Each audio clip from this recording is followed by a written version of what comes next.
starting with the deflecting objection responses. Very common objections that you'll run into. What is this in regards to? And is this a sales call? You will get this a lot when you face gatekeepers. You'll also run into this when you're reaching target prospects. This may appear to be a question. What is this in regards to? But I label this as an objection because whether it's a gatekeeper or a prospect, when someone asks you this question, sure, they want to know what you're calling about, but this is also a screening question. If you answer this objection with a direct response, which is, what is this in regards to? You're reaching out to introduce yourself. You're reaching out to introduce your company. You're calling to schedule an appointment. You're calling to see what their needs are. You're calling to see if they need what you sell. If you say any of those, that will tell the gatekeeper primarily, or the prospect, that you're a salesperson that's trying to sell something, and that will tell them it's okay to get rid of you. Not only is it okay to get rid of you, but they should get rid of you. So I don't want you to mislead or be dishonest. But one thing you can do is you can respond to both of these with your value points building block, which is to say something like, the reason for my call is we help small businesses to increase the revenue they generate through their website. And you can just stop there. Now, when you say that to a gatekeeper, it might not get them to drop their guard and pass you through to the right person, but it's not going to give them that clear indication that they need to get rid of you. So what might happen next is they may ask another question or they may pass you through, but it keeps you alive. If you say any of the other things that I mentioned, your call might be ending there shortly after. Other objections that are very similar but slightly different, but you can respond to them in the same way, is I'm not interested. We're not making any changes right now. We do not have budget right now. We already use someone right now. So you can respond to this with a few different building blocks. The first thing you could do is you could respond with some pain questions, which is, so they say any of those, hey, I understand.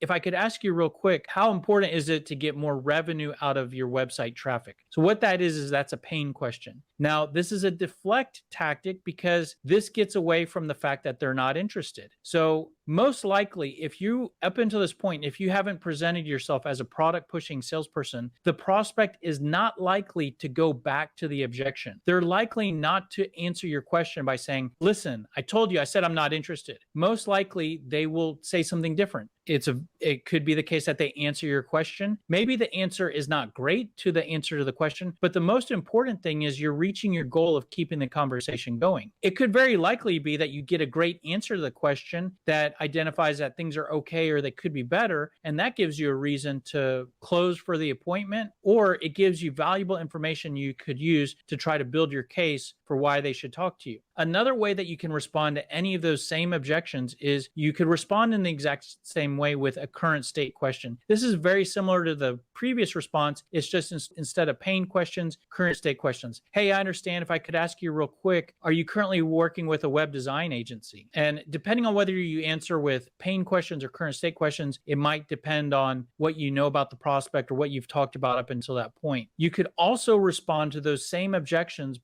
with your pain points building block. Someone says, we're not making any changes right now. Oh yeah, I understand. A lot of small businesses that we work with, they have issues with that their website, their shopping cart is not converting website visitors at the right rate. Is that something you're concerned about? So that's an example of sharing a pain point. So the prospect may say, we're not making any changes, but you're asking about any pain point to, again, keep the conversation going. A last option that you have for responding to those same objections is you could deflect back to the close. And it's kind of deflecting to the sales process. So they say, well, we don't have any budget right now. Hey, listen, I understand. And I want you to know I'm not reaching out to try to get you to sign up for anything, just trying to open the dialogue between our two companies. I'd like to learn a little bit more about you, share a little bit of information about us. That way, when you begin your budget planning process or you get ready to make a change, you can know who we are and how we can help. Are you putting a brief conversation on the calendar? Doesn't have to be, this week or next. We're not going anywhere. So fairly long response there. You can trim any of that out that you want. I like giving you more and having you delete some of the extra language you don't like than not giving you enough. But that's an example of deflecting to your close. Let's move on to the next common objection, which is, can you send me some info? This is a very popular objection because prospects can use this to get rid of you where they don't have to look like the bad guy. right? Maybe they know they don't want to talk to you and they want to get rid of you, but they don't want to be a jerk and make you feel rejected, right? So they might say, oh, just send me your info and I'll take a look at it. When a lot of times that's just a blow off. So the worst thing you want to do in that scenario is get excited and then spend your valuable time crafting a beautiful email with all your information that might just get instantly deleted. At the end of the day, you may need to send over something. My advice would be not to spend a tremendous amount of time just in the event that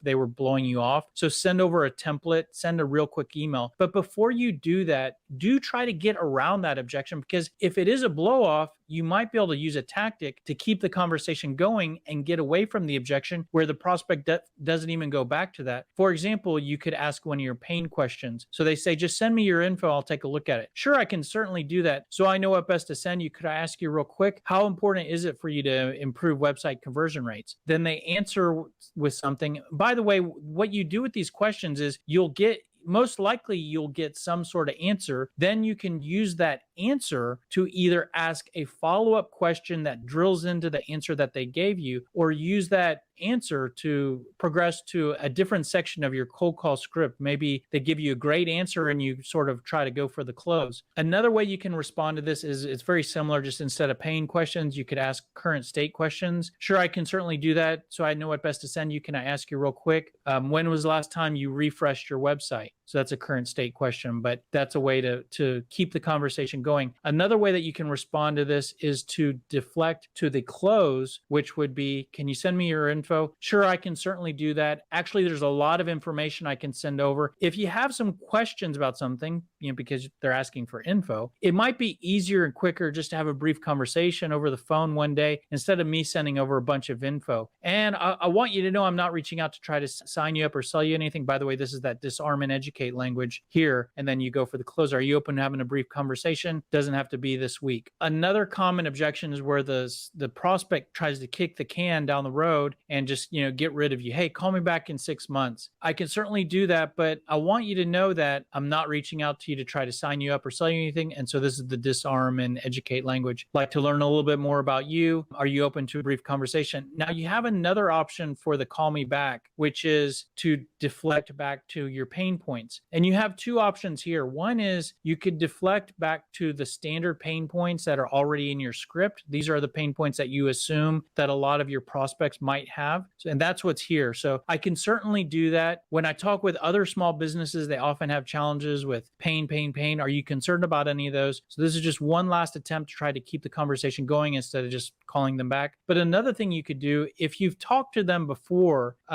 or either on this particular interaction or on a previous interaction, if you have been fortunate enough to follow our SMART process and identify any pain points that they have, when they say, call me back in 6 months, you could go back to the exact pain points that you've identified for them, which is to say something like, I can certainly do that. When we last spoke, you mentioned that your website visitors weren't converting correctly and the flow of your website wasn't great. Are you still concerned about that? Is 6 months, is a callback in 6 months, is having that concern for another 6 months acceptable to you? Or would it make sense to talk about that sooner? Those are some very common objections that come up in the interaction step and some responses that you can use exactly and fill in with your sales message for those.